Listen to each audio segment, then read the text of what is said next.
Welcome to Horror Movies and Beyond, a show about reviewing horror movies for the living to understand the dead. I'm your host, Ivotres Littles, and this is Shudderary, where we go behind the screens of Shudder original and exclusive movies. Today, I have a really awesome special guest, Cody Callahan, who wrote, produced, directed Shudder original movie, Vicious Fun. Thank you for joining me today. Thank you for having me. That's an honor. I am so excited about this. When I watch Vicious Fun, I sit down, got some food, and sat there, and I enjoyed the whole thing. It was like home. That's awesome. The clothes, the hair, the feeling. It was like, wow, he studied like the 80s, the music, everything about it. It was just like the entire feel just felt like that. And that was something I really did appreciate, as well as enjoyed the film, because it was like, that's a pretty cool concept there. Thanks. It's funny because it's I didn't realize it was my producer and my partner at Black Fawn Films, Chad Archibald, who was like, days before shooting, he's like, you realize we're doing a period piece, right? And it feels weird because it's like, I was born in the 80s, grew up in the 80s. I mean, grew up more in the early 90s, but I never thought of it as like a period piece.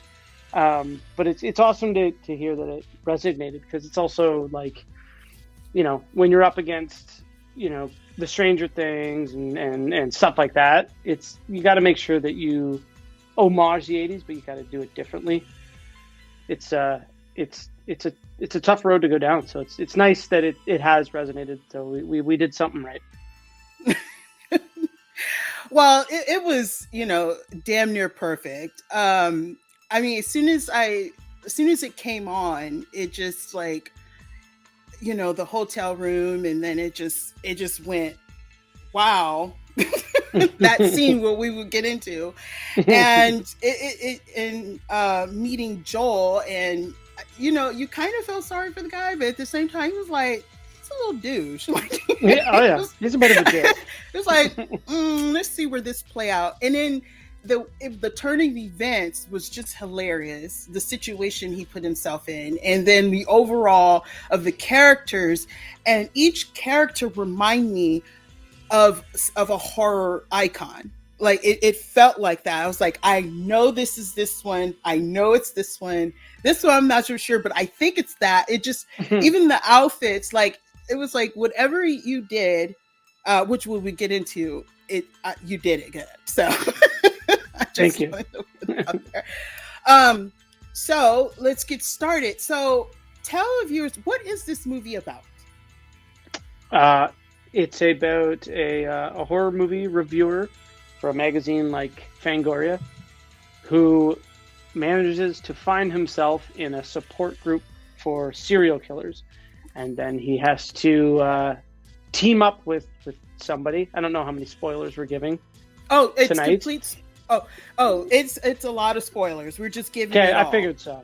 Yeah. Teams up with one of the other serial killers, who happens to be a serial killer of serial killers, like a Dexter, and has to basically survive the night. And so it's one night in hell for little poor Joel, who we don't like at first, and I like that nobody likes him at first, because that was the idea. We wanted him to be like a bit of a dick, and then but I think that makes his character arc better, because at the end he's a sidekick.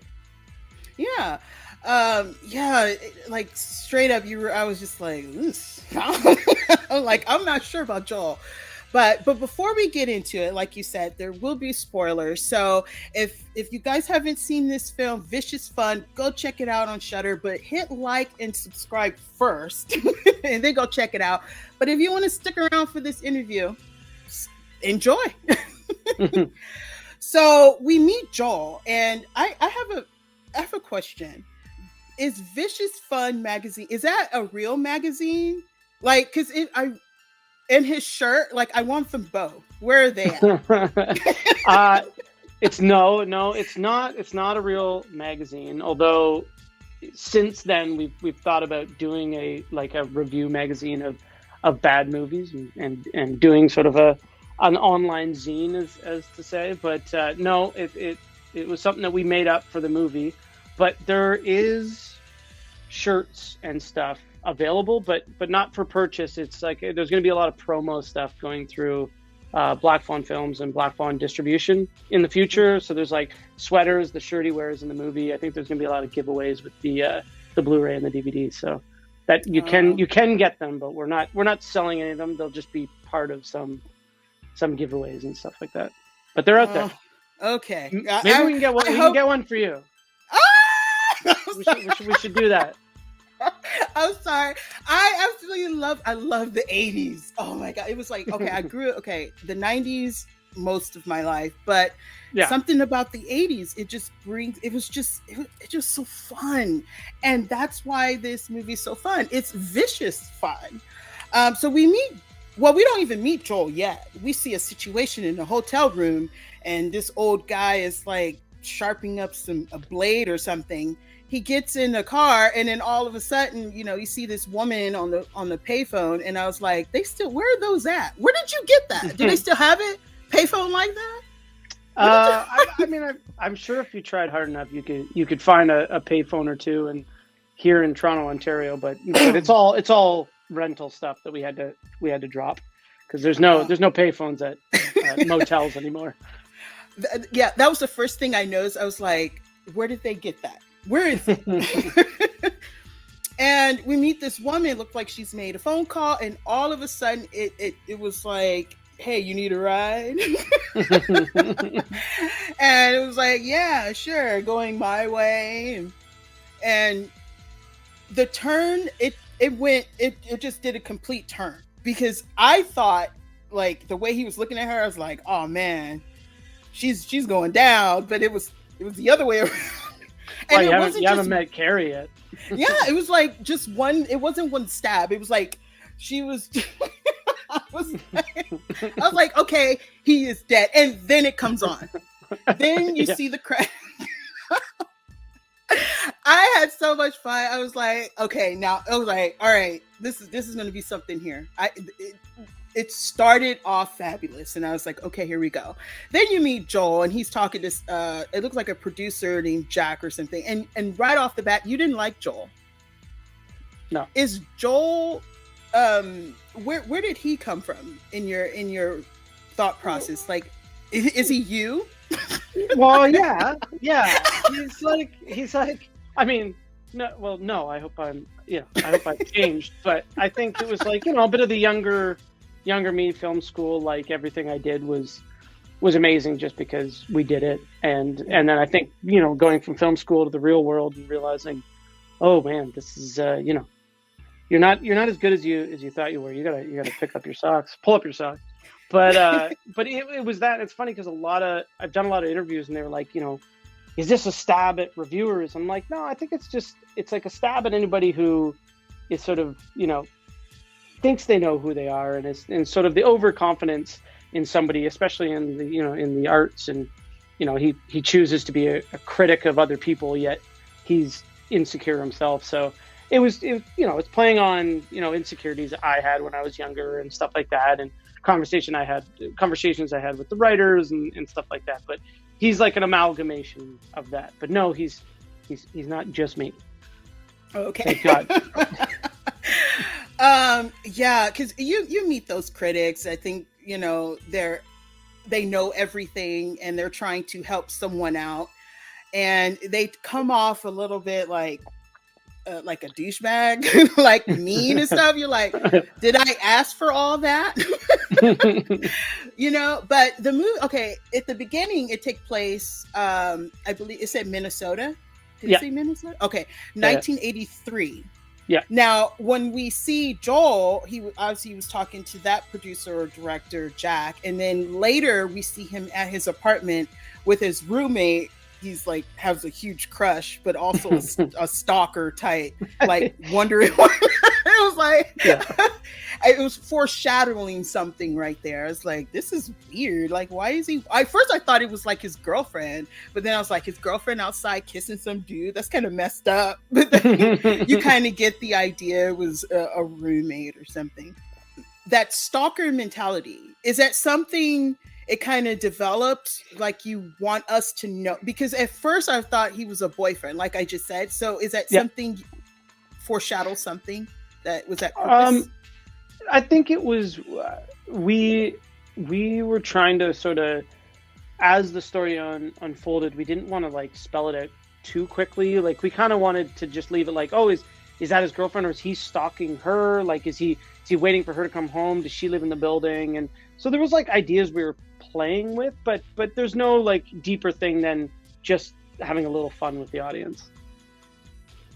So when I saw him leave, because he wanted to see where this guy was going, Right. I noticed that he was wearing a red, puffy little armless vest and a jean jacket, and I immediately I was like, Back to the Future?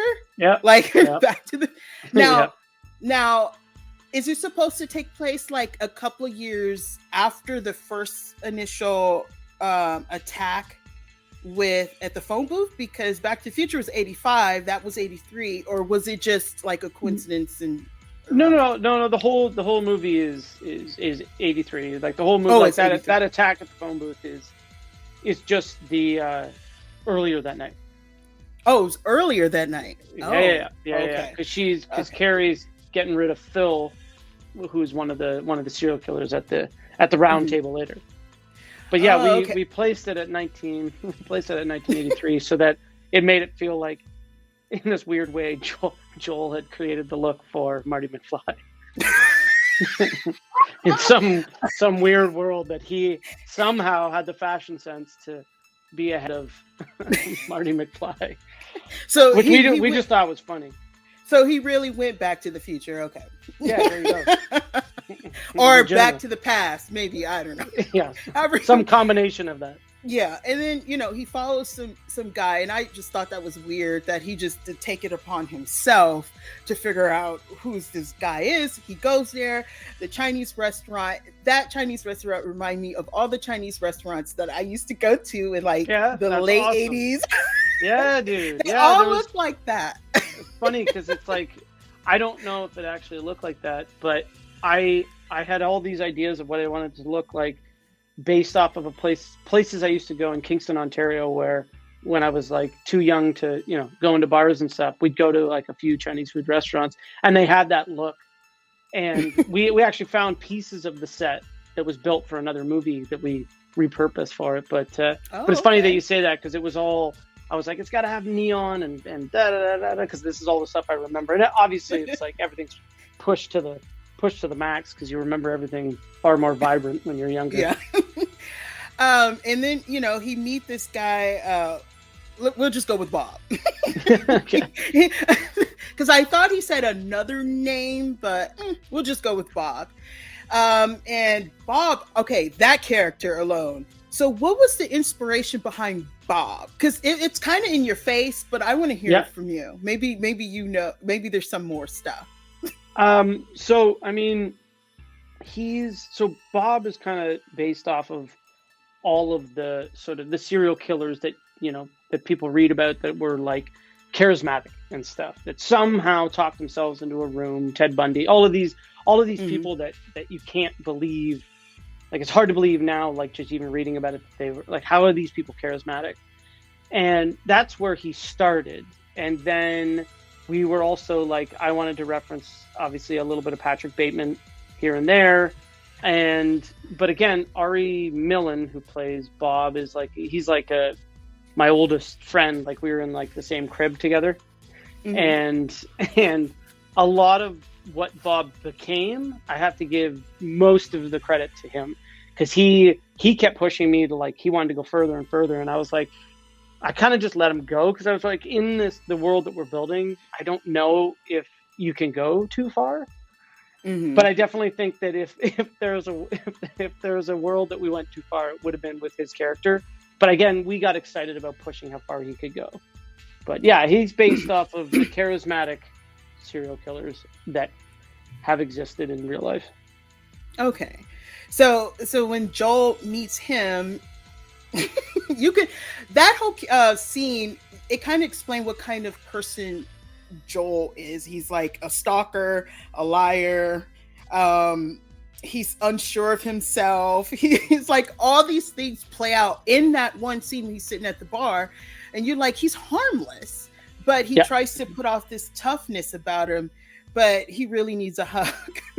Yeah.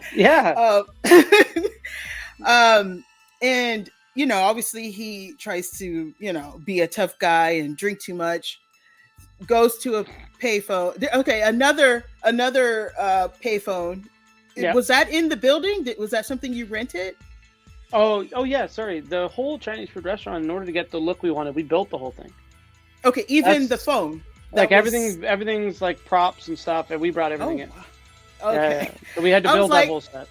Oh wow. Okay. All right. So he throws up, and then it goes. He passes out in a room, and he wakes up, and this is when we meet like the good part of the film. It's like we're about to meet the entire serial killers, and each one of them was excellent. And I got to talk about them.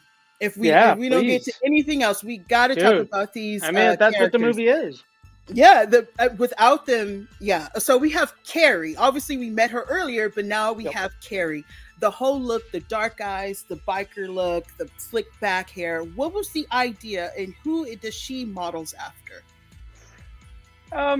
Like the all look of her. All of the really fucking cool female rockers between, you know, late 70s up to like early 90s. It's all of that. Like from the get-go, it's like we all just wanted Carrie to be just like a real badass, which she fucking is. Yeah, she was. At first, he wasn't too sure about her. Amber, who plays Carrie, is honestly equally badass. Like she did all her own stunts. She actually designed a lot of her own stunts.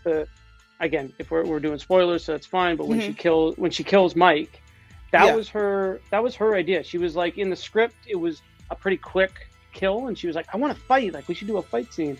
So it was her that like really pushed that to be what it is on screen from the page. So, you know, hats off to Amber. She's incredible. And she is a badass. So Carrie's not like far removed. I mean, killing people is you know, that's the movie side, but Amber's badass. So that character was badass. And then we have Fritz, the old man clown. Tell me about that character, because he's a fabulous actor. When he was in anything for Jackson, I was just blown away. But when I see him popped up, I was like, okay, this is going to get good. This guy's good. So what about his character? Where'd he come from? Well, to be honest, I wrote it for Julian. So I did a movie with Julian years before, and we sort of crossed paths on a few movies and stayed in touch. But when I was building the concept, there was always this accountant clown character that I wanted Julian to play. So I just wrote to what I thought his strengths could be as a really creepy character. But yeah, it was written for him. It was always written for him. The same as Robert Maillet, who plays Mike. That was written for him too. Really? Because it seemed so perfect. Like, it was just perfect. Yeah. It felt like he didn't have to audition for that role. He just walked on the set. No, like, neither of them had to audition. It was more of me giving them a script and saying, please do this really weird role. And both of them were like, I don't know. And then they read the script and they're like, oh yeah, I'm in. Then we have, I think it's Hideo? Hideo. Oh.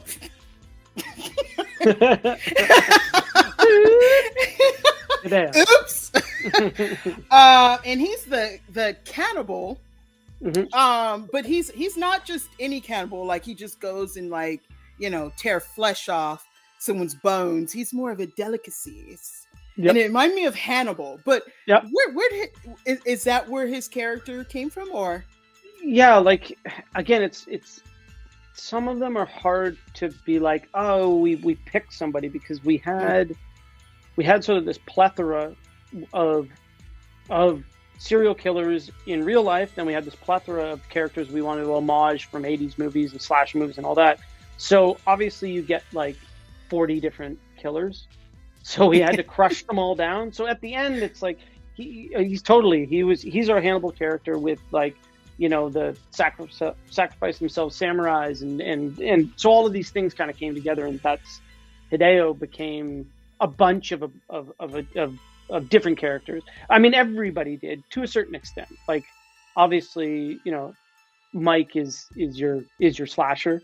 So that one survived the rounds, but everybody else is like an amalgamation of you know, the bowl of references we had to pick out of. He also reminded me of characters that you would see in Enter the Dragon.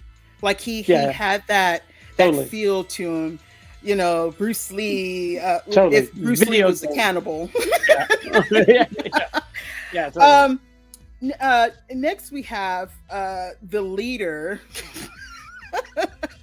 Zach, which I was like, when I saw him, I'm telling you, when each one I saw, I was like, that guy is funny. I absolutely loved him in The Office. Yep. He was so annoying, but he was funny. And that's just his character. How did you get him? Like, that, it was just like everybody's perfect, but his character. he was on like a list of like our wish list, and our casting agent in LA, Stella Nova Casting, was like, you know what, like they thought the script was strong enough. Let's just go to him, and we went and he read the script and dug it, and we had a couple phone calls talking about the character, and next thing I knew, it was like, oh, holy crap, we got David Koechner, and here we go. And he was incredible. I gotta credit him as the one that pushed me to start going off book, because like I wanted to stick to the script, because we'd worked on it so long, and he was like, oh man, he's like, you're gonna get the best humor, like just letting the scene breathe and letting people do their thing and pushing people in certain directions, and I gotta give it, it was him that pushed me to sort of let go of the restraints and really let it become the comedy that it became, which is cool. It was like an incredibly scary learning curve, but I cannot wait to like do it again, you know. So it was cool. Even though each character is different, but they all mesh together. It was all a cohesive moment, especially in that room when they were introducing themselves, and Joel there pretending to be a serial killer, the taxi driller. But yeah, they all meshed together. It all was so cohesive, and they seemed to play off each other. Was any of it ad lib?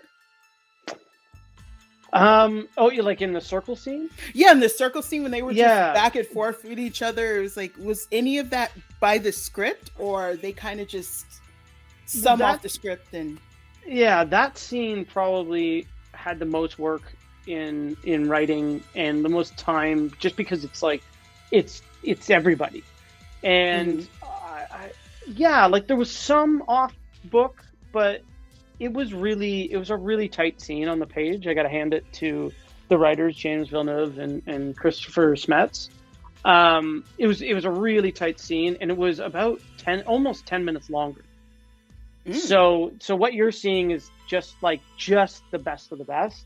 So it might feel like it just worked really well, and it's only because we cut out anything that was just wasn't tight. So, but as far as ad libs, that's probably one of the only scenes besides David Koechner, I think, threw in a couple goodies. Everybody else stayed pretty close, but yeah, David Koechner went off a few times, and it was pretty good. I mean, he's a pro, so let him go, you know. But even though you did, chisel at it a little bit, it still came off really good, though. You couldn't tell anything about that. Even though I thought it was, some of it had to be ad-libbed, because the way it was coming off when they were talking to each other, it seemed so like they would hear something and they would do their own punchline to it or whatever to it. And it was just really fun. And then you have Fritz over there that's just with the glasses and trying to take his, his notes. It was, he wasn't saying much, but he was, yeah, that was a good way to do it. Like I said, each one. And then we meet Bob. We met him earlier, but this time we really meet him because there's a knock at the door, and Joel, opens the door, and it's like Bob. And that character, it feels like he was more of the leader than Zach was. Oh, yeah. But it felt so like he put everything together, like it went full circle, and you knew if something was going to go horribly wrong from then on, because like I did not think it was Bob that was going to open the door. Be at the door. Like, right. You did not think he left with some girl. So, but when you see him, you're like, oh, Joel. Uh-oh. But yeah, and from then on, it just went through this roller coaster ride, and then we finally meet Phil. But Phil had not much to say because he was frozen to death. In there. So but it just played off very well throughout the film. It was so much fun. It had a little bit of the slasher aspects of it. It was very it had humorous, it was very serious at the same time, but it played off the feeling of so much nostalgia. Now the music, let's talk about the music. You can't get any more 80s than that. It should be the national anthem of the 80s, because as soon as it came on, the synthesizers were, it was just like, how did that come about? Like, what were you looking for? And did they execute what you were looking for? Oh yeah. So it's all, except for a few songs at the bar, that were like Drab Majesty, Sextile, and a few bands that are like current, like modern bands that do a lot of that 80s synth style stuff. Besides a few tracks like that, everything else is Steph Copeland, who's done all the soundtracks for all the movies I've directed. And I mean, we've got obviously a shorthand, and I think I bought her. It's funny. Before the movie was even greenlit, I was like, we're going to make this movie one day. So I bought her the John Carpenter records of all of the, like, is it Lost Tapes? You know what I'm talking about? Like it's all of his soundtrack that never made it into anything. So I bought her both those records, and I was like, this is like, I really want to homage, but at the same time, I'm like, we can't straight steal it. So it's got to have like a modern, ting to it. But we worked really hard on that. There was a lot of late nights, a lot of battles of just trying to find the right tone on certain scenes, the right energy and stuff like that. But Steph Copeland is like incredible. Just all meshed together with the atmosphere, the feeling, the whole slasher feel. It was just so much going on, but it was very cohesive, and it the pacing worked really well, I have to say. But throughout all of that, I felt like Joel, I feel like Joel is a lot of us. We are so sure in an element we believe, and outside, we think we know it all. We still know it all. But once we get out there and see what it's really like, we're like, not so much. Because if he knew everything of how to make, his film, but when he was thrust in that, field of violence and murderous rape. Oh yeah, fish out of water. So much. Not so much. He's like, not so much. But surprisingly, he didn't turn out to way the film started with him. I thought he was going to be some great journalist and he was going to have a great story or do his film. No, it completely did a 180. Yeah, I mean, it felt, I guess for us, it felt weird to set up a character that needed to change.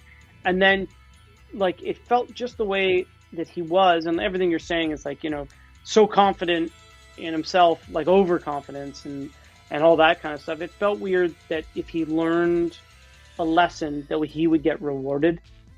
Mm-hmm. So we were like, nah, it's like even learning a lesson, that's his reward. It's like he can't, he's not going to get Sarah. He's not going to get Carrie. Like, come on. Like, we know who this guy is. And yeah, is he going to go off and be able to write a good review? I mean, I don't know. Maybe he'll become a carpenter. We don't know. But he learned a fucking valuable lesson about himself. And I think that's enough for his character. Yeah. Yeah, because when you see him after he saves Carrie, when she was like, she got stabbed, and you know, we could go probably another 3 hours on the whole scene alone of the fight scene, but you know, you guys see that part. I'm not going to give all that away. We gave some away, but not all of it. But that drive-in movie theater, that's still around? Yeah, oh yeah. Is that? Yeah. Oh, okay, yep. Okay. So that's a real one. That's legitimately, like, we did. That's probably the only thing that we've barely touched, besides, you know, like certain art department things and changing a few colors of stuff. But that looks like that. Like when we found wow. It was, I can't remember even now. Oh, it was just it was just a convenience store in the script. And then during scouting, we stumbled upon that, and I'm like, okay, it's got to be this theater. It's perfect, and we'll have the movie playing at the end. So that was all just happened during a scout. We just found such a great location that we wrote it in. The magazine, The Vicious Fanatics, and then it said, was it Let Her Out? It said Let Her Out, and I played. I was like, let her out, and I went to your IMDb, and in one of your films you did Let Her Out. I was like, I knew I saw that somewhere. Yeah, you threw a little bit of yourself in there too. Well, and it's not like go check out my old films. Please don't go check out my old films. But no, it was honestly, it was a we ran low on money and we couldn't clear 80s movies, so we took all of our old movies that we've been making since 2008 and we made them all 80s versions of our movies. So every poster in the movie, all of that stuff is all of our old films back in the day. But it's not a don't go search us out and watch old movies. Okay. At least mine. Okay. A few more things. Mr. Midnight. Now, I looked that up because when I saw that in the book, now when they were flipping through the book, when they were sitting down, I paused it. It took forever. I paused it because I had to see, because he flipped one really fast and then you see the rest. And I was like, I got to see what the other one. So I paused it and I was reading them. And I was like, the names of these serial killers is just hilarious. Yeah. I absolutely loved it. I was just laughing. I was like, gosh, if people could pause the movie right when and really read them, there's some good stuff in there. But if there's a sequel, you'll meet them. Okay. Let's just hope. But I have to ask this question before I let you go. Yep. Since this was a period piece, 80s, vicious fun, you guys got to check this out. What is your favorite 80s slasher film and why? It's so funny because I every time I do an interview, I'm like, dude, you gotta think about this question, because I get asked it all the time, and like I don't want to burst anybody's bubble, but I'm like, I grew up with 80s slashers. I love them at a time, and this is like an homage, but like I don't necessarily have a favorite 80s slasher, because they're all kind of like, like one of the movies that made me want to make a movie on my own was like Evil Dead, and then there's all these, but like I feel like I get asked these questions, and I've got like Chad Archibald and all these producers behind me that have a quick answer. I don't. I honestly, I don't. I feel like I would be lying to say that there's one favorite slasher. 80s movies though, I got tons that I love. Oh, okay. But Okay. slasher. I just had to throw that in here because it is, the type of film you have. But I do not have a favorite 80s slasher movie at all. Well, what's your favorite 80s movie? If you had to just pick one. The Thing. Nice. Okay. You can't see it, but I have a whole shrine to The Thing. That's awesome. Right here. And I have a poster signed by John Carpenter. I met awesome. 5 of them, 5 of the actors, including Keith David. They all signed. Oh wow! The poster. Yeah. So yeah. If it wasn't Shudderary, I'll be wearing that. That's cool. Question: have you thought of a part 2 to Vicious Fun? Yes. Okay, we'll just. You know what? I always say I'm always the kind of person that's just like, man, some films is just great on their own, but this one left you wondering about Joel and Carrie. Will she find the person who hurt her and killed the one she loves? Like, this is the reason why she's doing this. We need more information. Is there a secret organization? Will Joel, be a serial? Will he be a killer? Well, he's sort of a stalker. There's so much, and I'm just like, I could see a part 2. It would be pretty funny. And it's so well off into the 80s, so even if you pushed it down to maybe 5 years later, it's still the 80s. It still would work, but we'll just have to see. Thank you so much. If you guys really like this video, make sure you hit like and subscribe, leave a comment. But thank you guys so much. Until next time, keep watching Shudderary and check out Vicious Fun right now.